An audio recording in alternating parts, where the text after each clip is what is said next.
Everyone, तो बेटा हम पढ़ रहे हैं बायोटेक्नोलॉजी एंड इट्स एप्लीकेशंस और आज की वीडियो में हम पढ़ने वाले हैं इस चैप्टर की समरी। तो प्रीवियस वीडियो में हमने चैप्टर कंप्लीट कर लिया था। आई होप आपने अच्छे से रिवाइज कर लिया होगा और अपने नोट्स कंप्लीट कर लिए होंगे। तो चलिए अब पढ़ते हैं इस चैप्टर की summary. Biotechnology has given to humans several useful products by using microbes, plant, animals and their metabolic machinery.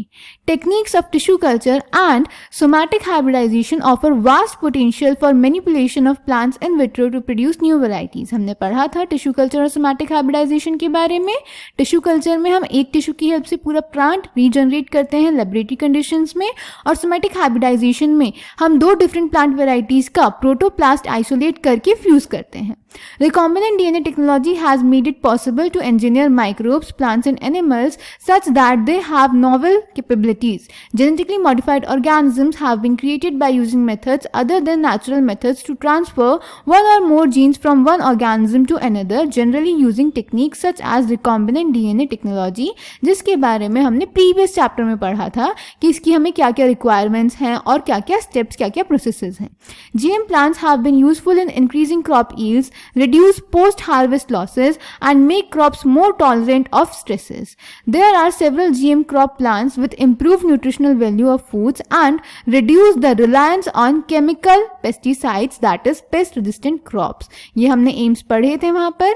Recombinant DNA technological processes have made immense impact in the area of healthcare by enabling mass production of safe and more effective therapeutics. Since the recombinant therapeutics are identical to human proteins, they do not induce unwanted immunological responses, जो कि अगर हम इन therapeutics को दूसरे non human sources से extract करते हैं तो वो कॉज करते हैं, and are free from risk of infection as was observed in case of similar products isolated from non human sources. Human insulin is made in bacteria, कौन सा bacteria? E coli, yet its structure is absolutely identical to that of the natural molecule. किसने develop किया था? Eli Lilly ने। कैसे develop किया था ये पूरा हम पढ़ चुके हैं।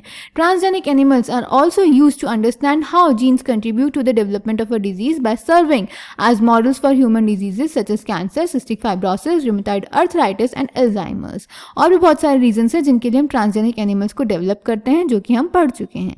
Gene therapy is the insertion of genes into an individual cells and tissues to treat diseases, specially hereditary diseases, जैसे कि हमने किया था एडीए डेफिशिएंसी के लिए। It does so by replacing a defective mutant allele with a functional one, or gene targeting which involves gene amplification. तो बेटा gene therapy की डेफिनेशन आप यहाँ से भी देख सकते हैं, काफी अच्छे से यहाँ पे आपको लिखकर दिया गया है कि जीन थेरेपी क्या होता है और उससे हम क्या करते हैं। Viruses that attack their host and introduce their genetic material into the host cell as part of their replication cycle are used as vectors to transfer healthy genes or more recently portions of genes. The current interest in the manipulation of microbes, plants and animals has raised serious ethical questions, जैसे कि हमने biopiracy पढ़ा था। ठीक है, तो इसी के साथ ये चैप्टर और ये यूनिट यहाँ पे कंप्लीट होती है। अब हमारी 12th क्लास की लास्ट यूनिट बची है इकोलॉजी, जिसमें 3 चैप्टर्स हैं, उन्हें हम स्टार्ट करेंगे नेक्स्ट वीडियो में। ओके, आपको जो भी डाउट्स होंगे आप कमेंट सेक्शन में पूछ सकते हैं। Thank you.